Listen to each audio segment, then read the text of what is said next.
Hello everybody, I am Anthonological. This is the first episode of my new series, Moron Madness. In this series we're going to take a few claims from various morons, as you might expect, as well as charlatans and trolls that just make moronic statements. I'll do my best to refute them with logical arguments and or evidence, as I've been doing with creationists in the past. Fortunately, this is going to be a bit quicker and more fun to watch because you'll get the highlights instead of their entire video, and you'll get multiple people with various ideas. Right now it's a monthly series, and today's episode is probably going to be pretty short. But with any luck, I may choose to put these out more frequently in the future, and they definitely will be longer. Today we just have two creationists because that's what I know best.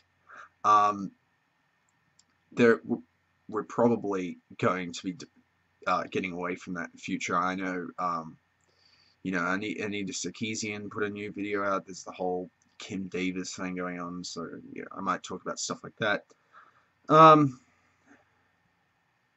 So today we're going to do the very, very infamous Kent Hovind, finally, and Creation Science's David Menton. Let's get started.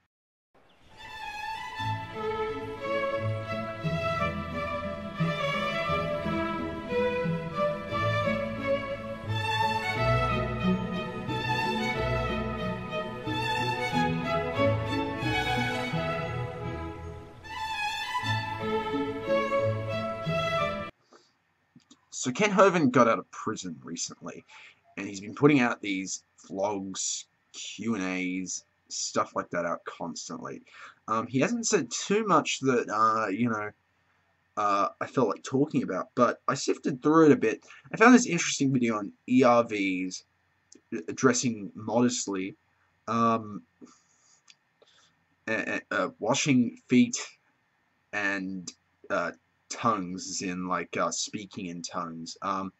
So I checked that out, and I found what I could. Unfortunately, he doesn't say too much crazy stuff, but let's watch. As for ERVs, I was speaking about endogenous retroviruses, and I read a bunch from creation.com. I have read very little on that. I remember reading some article about it someplace. I don't have an opinion about it, David. Where do they come from? What do they do? How's it being used as proof of evolution? You probably have to go to someone else for an answer on that question. Well, thanks, Ken. The both of you can come to me. ERVs, or endogenous retroviruses, are a special type of virus that enters a cell and fails to destroy that cell, instead lodging a safe genetic code of itself in the genome and getting multiplied along with the rest of it. In rare cases, you know, this gets passed down through ancestry and can be located by modern geneticists. It proves evolution because when two organisms have a common ancestor that caught an ERV, that, you know, would suggest that these two organisms are definitely related. It's very hard to explain it away because there's no reason why God, I'm sorry, I'm very sorry, a completely secular, intelligent creator would put viral code in DNA. And there's, you know, why would a designer do that? It doesn't make any sense. And there's also, you know, even, you know, in a, you know, literally secular interpretation, you'd have to also explain how the hell the ERVs could coincidentally happen to fall in the same part, the exact same part of the genetic code that the organisms that are supposed to be related anyway. You know, why would it appear in humans and chimpanzees in the exact same spot with very few differences in mutations if a common ancestor did not have it at some point? Uh, you know, I think I have an answer that Kent Hovind could relate to. Maybe the New World Order and the Illuminati uh, insert them into every human and chimpanzee's DNA and every other species that has an EIV relation. Because, that's that's the only way, isn't it? Or maybe evolution's just true. I don't know. When we move on to Kent's opinion on dressing modestly, you might expect something sexist, but you'd be wrong. At first, he clarifies that women don't need head coverings. Passage, but read it very carefully. It's talking about women should have long hair and men should have short hair. That's what it's talking about in the passage. The woman's hair is the covering. It's so nice to see Kent Hovind be rational about something, even if it's only an opinion on how women should dress. Unfortunately, he goes ahead and fucks it up. Surprise, surprise. He goes on to say that women should only dress to appease their husband. I think certainly women should dress modestly. Now that's really the woman's choice, what if she's going to obey God or not the man. My daddy always said, if you're not in business, don't advertise. So yeah, dress modestly. If you're trying to attract attention, make it your husband's attention and nobody else. So anyway, yeah, I agree women should dress modestly, and when they don't, it causes great problems for society and for the men. So that's up to you, though. I mean, that's something you'll have to answer to God about. And that it causes problems for men and society when they don't dress modestly. Anyway, yeah, I agree women should dress modestly, and when they don't, it causes great problems for society and for the men. So that's up to you, though. I mean, that's something you'll have to answer to God about. I'll have to commend Hovind for his statements that Christians shouldn't get in a pissing contest about who's the most spiritual, or various weird Christian traditions that aren't biblical commandments. This is not a commandment. This is well, it's in God's word, and we should follow it. Okay, but you can do whatever you want. You can go worship God anywhere you want. But it says very clearly, you shouldn't think someone's not spiritual because they don't, and you shouldn't think you're more spiritual because you do.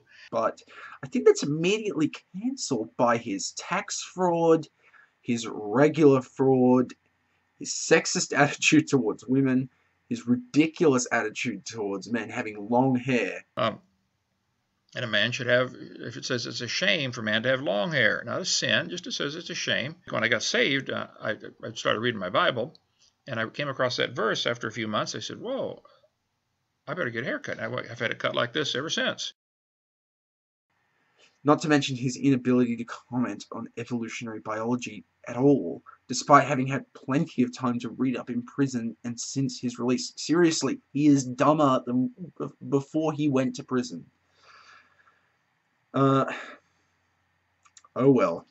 Let's hope he stops paying his taxes again and goes back to prison for another 9 years. Yes, that would be all too perfect, wouldn't it?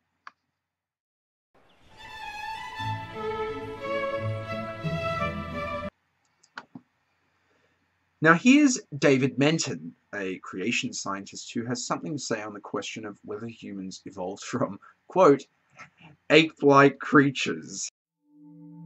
Did humans really evolve from ape-like creatures? Which is ridiculous because humans are still apes, and the creatures we seem to have evolved from would have been apes too. It's also quite curious that the answer is basically absolutely yes, we did. Yet David Menton goes on for over 5 minutes about this question. Let's see what he has to say. I'm sure it's very enlightening. We hear a great deal about ape men. In fact, I would say all of the organisms we hear about that are supposedly evolved over millions of years, nothing draws the attention of man more than ape men. We are, for example, less interested in the evolution of clams.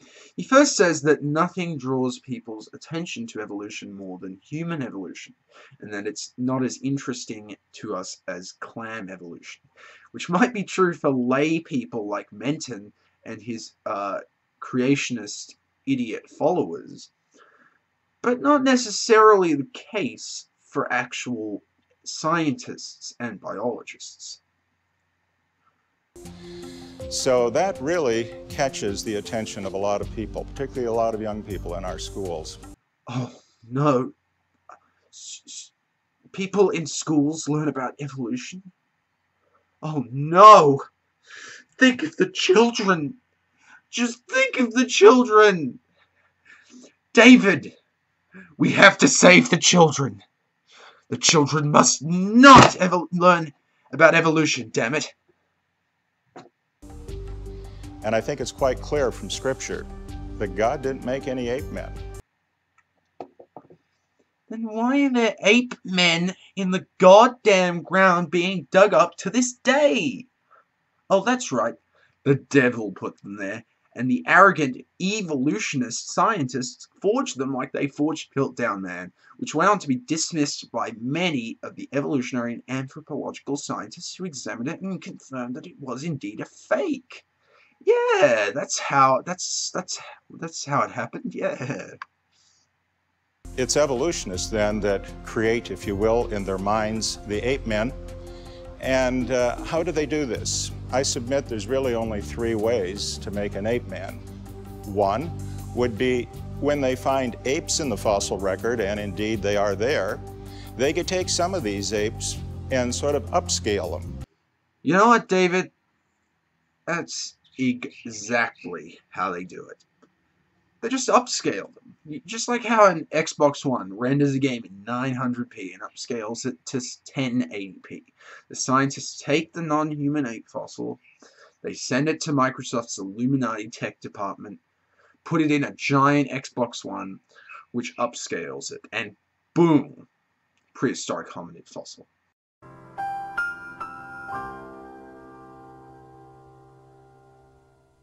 Lucy is an example of that kind of effort. In fact, if you just look behind me right now, you'll see that 40% of the skeleton of a creature called Australopithecus afarensis, commonly known as Lucy. Here is a creature, clearly ape, that has been upscaled in the minds of evolutionists to be human-like. Yes, Lucy is clearly an ape, just like humans. She's an Australopithecus afarensis, one of the first chimpanzee-like apes to stand on their hind legs. She's not human-like at all, because she's one of the earliest stages in human evolution. No fucking shit, she has no human traits except bipedalism. Fucking idiots. Remember Piltdown Man, which I mentioned earlier? This fucking doctor of philosophy, this PhD cell biologist, this moronic hack, goes ahead and cites Piltdown Man as an example of this stupid upscaling process. That is to take Piltdown Man, where a skull of a human, skull bones of a human, were combined with the mandible or the jaw of an ape. Specifically a female orangutan. As I said before, this is stupendously backwards because it was scientists who identified it as a forgery, not creation scientists, regular scientists. It fooled almost nobody then, and everyone eventually realized it as a fake. It certainly doesn't fool anyone anymore. So that was the first episode of Moron Madness. I hope you enjoyed it. Sorry it was a bit short, and it came very late. I've been screwing around with trying to find a better option for audio. I didn't. I'm still trying to get a hold of a mic and hopefully a better camera. This one is okay. It does a pretty clean HD video. It took a while to decide what was going in and get an opportunity to record everything as well. But I can assure you the coming episodes will be longer. Eventually cleaner in terms of audio quality, and they should be uploaded on time as well. Let's hope I can stick to that. Thank you for watching. Please like, comment, and subscribe below. And if there's anything you'd like to see me cover, you can link it to me in the comments below. So yeah, thanks for watching. I'm looking forward to hopefully expanding this channel's horizons with this show. I'm very excited about it. Have a good day. Christians make an issue out of everything and split over sometimes some pretty dumb stuff.